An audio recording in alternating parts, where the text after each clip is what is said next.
Chapter 6, The Great Miracle. Somewhere in that period of time when the physicians were working on me, I came to myself and realized that I was dying. I knew that my life was leaving me and that I was living on sheer willpower alone.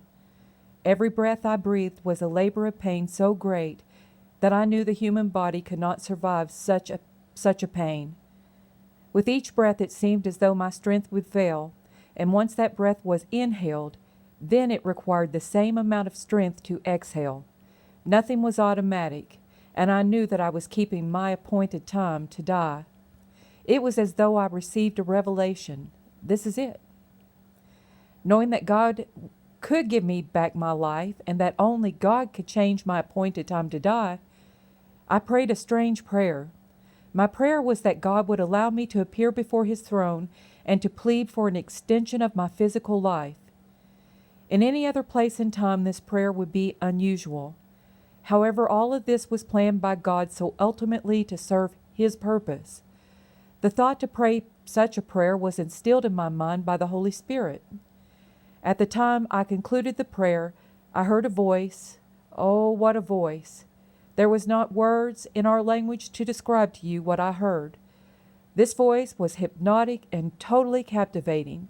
The tone was so sweet and beautiful that by its very tone it implied that the speaker was God. I thought, it's God. He has heard my prayer. He is answering me. The voice continued to say to me, "Stop, don't breathe, quit. It will all be over. Rest and peace at last." It continued to imply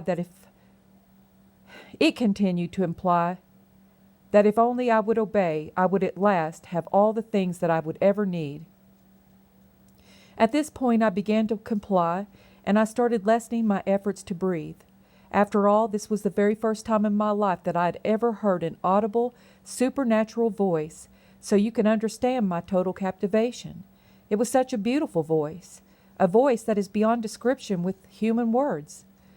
The very tone of this voice was saying, "God is speaking."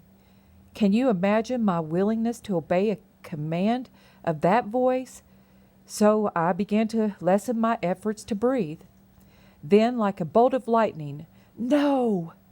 It came to me just like it states in the book of James, "Resist the devil and he will flee." Yes, there in that valley beyond the vale of tears, in the very valley of the shadow of death, Satan met me and lied to me. Of course, that ploy was nothing to him because he's been lying to me all my life. He lied to me once again as I was dying.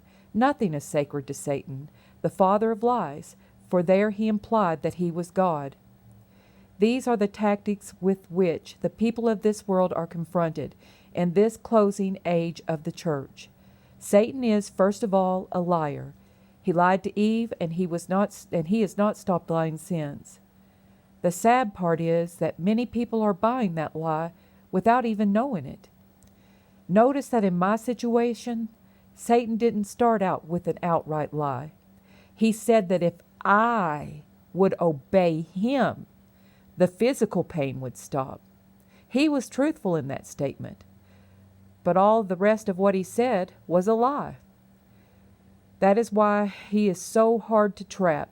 Generally speaking, he will always have a little truth mixed in with his big lie. End of chapter 6.